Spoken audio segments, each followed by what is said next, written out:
We're one justice away from a radical five-justice liberal majority. When you go right off the bat and say, I don't care who he nominates, I am going to oppose him, that's not going to fly. Days after Justice Scalia's death, it has quickly become a bitter political battle on how to replace him, with many Republicans vowing to block whoever President Barack Obama nominates to fill the Supreme Court spot. And KU political science professor Dr. Salzman is here to discuss this situation. Good morning. Good morning.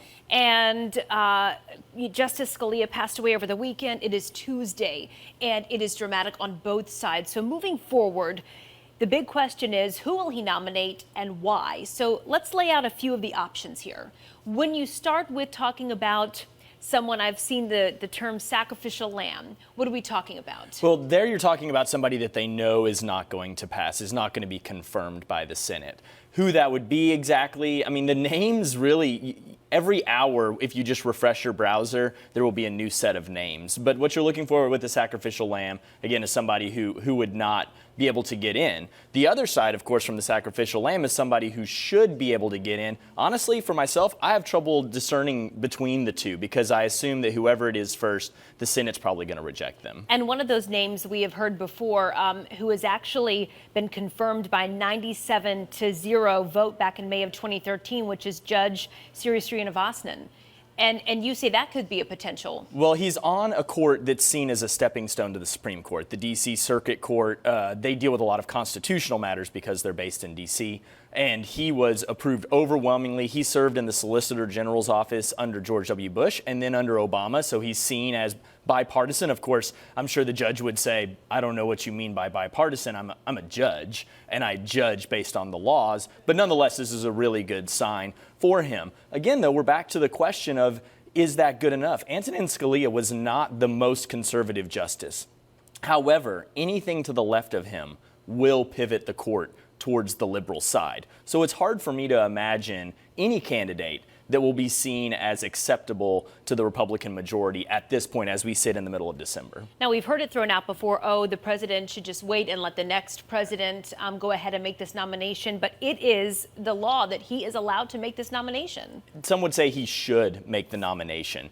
The fact that January 20th is his last day in office, that's almost a year away. Mm-hmm. And then if we think about this from a game perspective, and I know that's going to really put a lot of people who are dislike politics on edge, they really are kind of playing a game right now.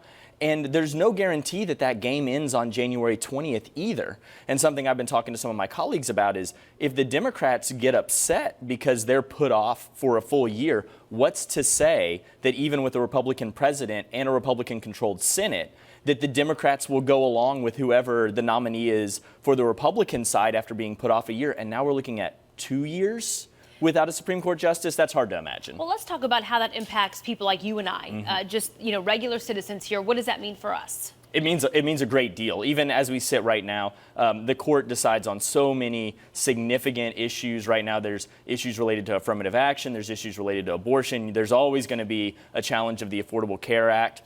And the fact that it's split 8-8 means that, or excuse me, 4-4, and it's only an 8-person panel means that if there's an even divide, that the decisions will be remanded back down to the lower courts, essentially meaning that no sweeping decision can be reached that has national precedent. And it just kind of like everything else in our governmental system right now starts to grind it to a halt and means that it'll just have to come up down the line. But these rulings mean a lot to us on a day in and day out basis. Okay, and I'm sure we'll dissect this further as we start to hear more names thrown out. Thank you very much. My pleasure. Ryan, we appreciate it.